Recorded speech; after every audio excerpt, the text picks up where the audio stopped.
Good morning, শুভ সকাল। সবাই কেমন আছো? আশা করছি খুব ভালো আছো, সুস্থ আছো। আর আমরাও ভালো আছি, সুস্থ আছি। টুকিটাকি সিম্পল ওয়ার্ল্ডে তোমাদের অনেক অনেক ওয়েলকাম। তো ভিডিওটা অবশ্যই শেষ পর্যন্ত দেখো, আশা করছি তোমাদের খুব ভালো লাগবে। তো সকালবেলা দেখো রান্নাঘরে চলে এসেছি, কিছু থালা বাসন ছিল সেগুলো সব মেজে ঘষে নিয়েছি। আর আজকের মেয়ের হচ্ছে ভ্যাকসিন আছে, আর ভাবলাম জল টল ভরে সব কিছু করে রেখে দিয়ে যায়, কারণ ওর ভ্যাকসিন আছে। ভ্যাকসিন থেকে এসে আবার রান্নাবান্না সমস্ত কিছু আমাকে করতে হবে। কিন্তু গিয়ে দেখলাম কলে জল নেই, তো ড্রামগুলো আবার রেখে দিলাম, দিয়ে চলে এসেছি রেডি হতে। এদিকে দেখো কতগুলো টাকা শুধু মেয়ের একটা ভ্যাকসিনের পেছনে চলে গেছে। এখানে তোমরা কমেন্টে অবশ্যই জানিও যে এখানে কত টাকা ওর ভ্যাকসিনে যেতে পারে। মানে আমাদের সব থেকে হচ্ছে দামি ভ্যাকসিনটা হচ্ছে এবারে দেওয়া হবে। এর আগের বার একটা দেওয়া হয়ে যায়, এবারে দেওয়া হবে। তো এই 2টো ডোজ নিলেই হয়ে যায়। তো এই লাস্ট যেটা টাকা তোমরা অবশ্যই কমেন্টে জানাবে। তো আর আমি পরে শেষে বলে দেব যে কত টাকা আর ভ্যাকসিন এটা দেওয়া হয়েছে ওকে, আর কি ভ্যাকসিনটাও বলবো। তো এখন আমি রেডি হয়ে বাইরে দাঁড়িয়ে আছি, তোমার দাদাভাই মামামকে নিয়ে আসছে। এই যে দেখো, তাকে কোলে করে নিয়ে আসছে। আর এই যে কোলে করে আসছে হাসি মুখে, কিন্তু ডাক্তারের কাছে ঢুকতেই প্রচুর কান্না করছিল। তো সেখানে গিয়ে আমি আর ভিডিও কিছু করিনি, কারণ যেহেতু ডাক্তারের কাছে, তো সেখানে আমি আর কোনো ভিডিও করিনি। শুধু গেছি ভ্যাকসিনে, ডাক্তারের কাছে ঢুকেই তার যা কান্না শুরু, বাপরে, তাকে থামানো দায়। তারপরে বাইরে এসে কত কিছু করে তবে থামাতে হলো। মেন কথা, ওকে ইঞ্জেকশন দিতে যত না কেঁদেছে, তার থেকে বেশি কেঁদেছে ডাক্তারের ওখানে ঢুকেই কান্না শুরু করে দিচ্ছে। না ওয়েট মেশিনে দাঁড়াবে, না ডাক্তারকে চেক আপ করতে দেবে, ও সব কিছু। তো এখন দেখো টেস্ট চেঞ্জ করিনি, তো ওকে খাইয়ে দিচ্ছি। তো কি খাচ্ছে দেখো, এখন 12টা বেজে গেছে আমাদের ডাক্তারের কাছ থেকে আসতে। আর সকাল থেকে ওকে কিছু খাওয়ানো হয়নি, জাস্ট বুকের দুধ খেয়ে গেছে। আর এসেই 12টার সময় খাচ্ছে। ওকে খাওয়াইনি কেন, তার একটাই কারণ ও কাঁদলেই বমি করে দেয়, প্রচুর বমি করে, প্রচুর। তো সেই জন্য খাইয়ে নিয়ে যায়নি। আর ও খুব কান্না করে ডাক্তারের কাছে গিয়ে। তাই যখনই আমি ডাক্তারের কাছে যাই, জাস্ট বুকের দুধ খেয়েই যাই, সিম্পল একটু একদম হালকা। ওর কিছুই তেমন খাওয়াই না আমি। তারপরে ঘরে এসে একটু কলা, খেজুর, দুধ সব কিছু দিয়ে একটুখানি স্মুদি টাইপের করে দিয়েছি, তো সেইটা খাচ্ছে। তো এখন আমাদের রান্নাবান্না মানে সব কিছু করতে হবে। আর আমি জাস্ট শুধু ড্রেসটা চেঞ্জ করে হাত মুখটা ধুয়ে নিয়েছি। আর এবারে মেয়েকেও স্নান টান সব কিছু করাতে হবে।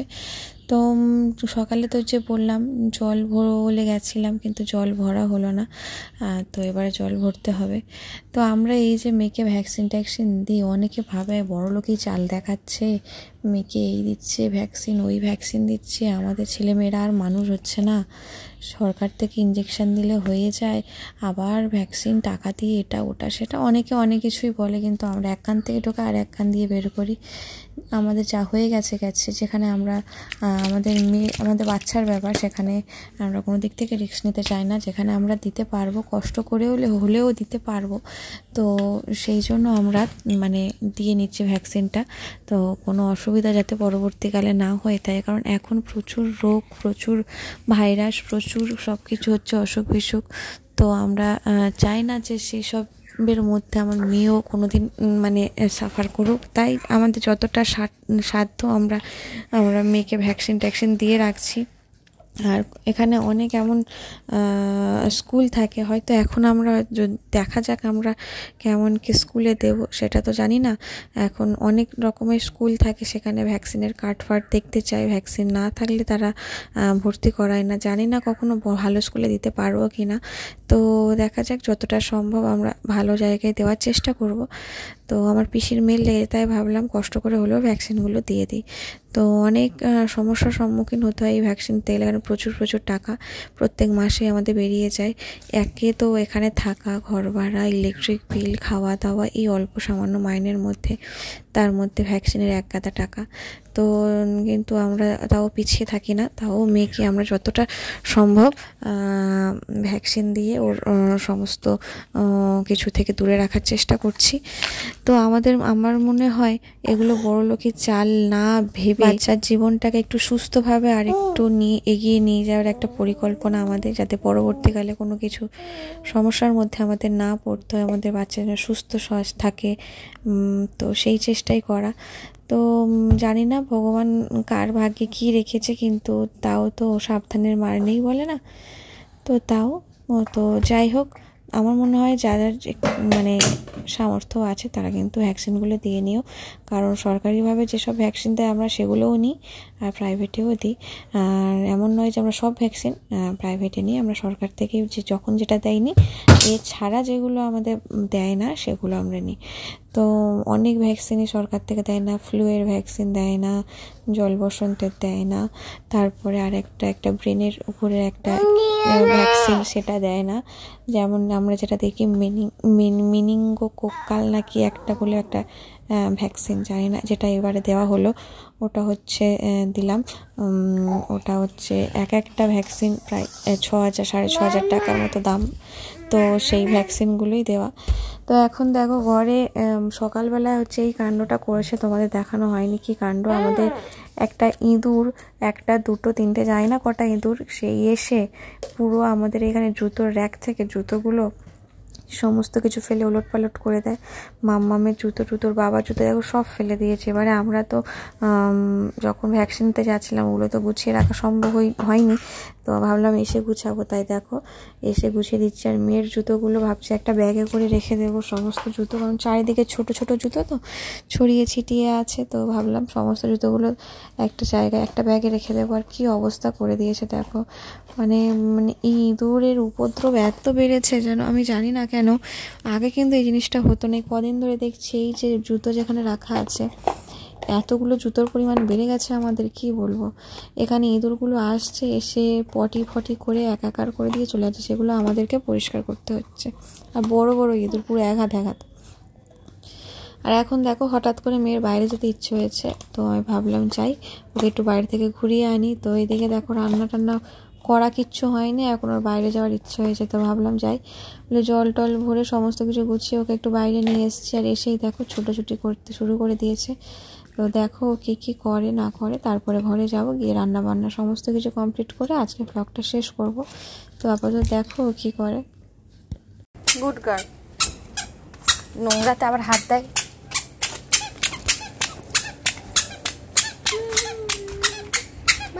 এ মাম তাকাই দিকে, এই দেখ মিনি, এই দেখ মিনি।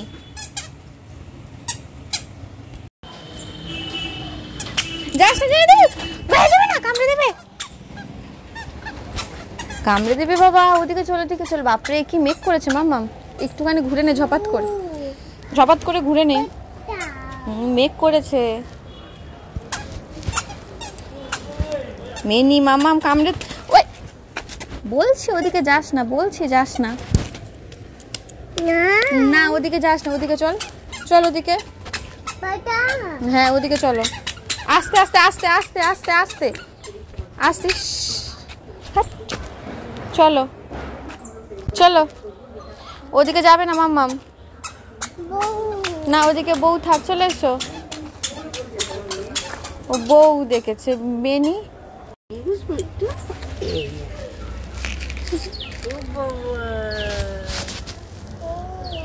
কোথায় মা, কোথায়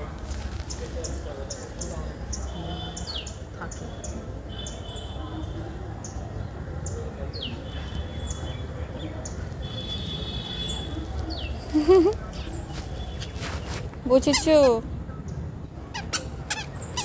বেশিক্ষণ হবে না, ছুটেছে।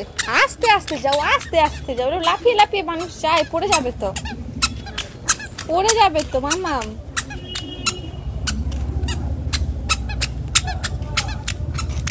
আরে ওখানে তার জামাটা তুলে দি, বস ওখানে বস।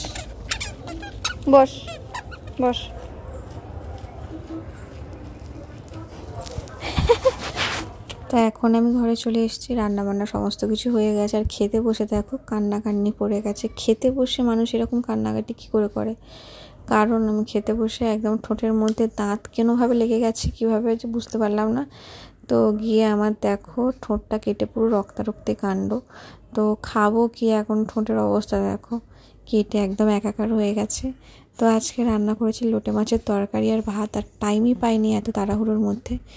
জাস্ট মশলা মাখিয়ে লোটে মাছটাকে বসিয়ে দিয়েছি, হয়ে গেছে, আর ভাত করে নিয়েছি। তো আজকে ভিডিওটা কেমন লাগলো অবশ্যই জানাবে। আজকের এখানেই শেষ করে দিচ্ছি ভিডিওটাকে। আর ভিডিওটা ভালো লাগলে অবশ্যই পাশে থাকবে, সাবস্ক্রাইবটা অবশ্যই করে দেবে। এখন 3:30 বাজে আর আমরা ভাত খাচ্ছি।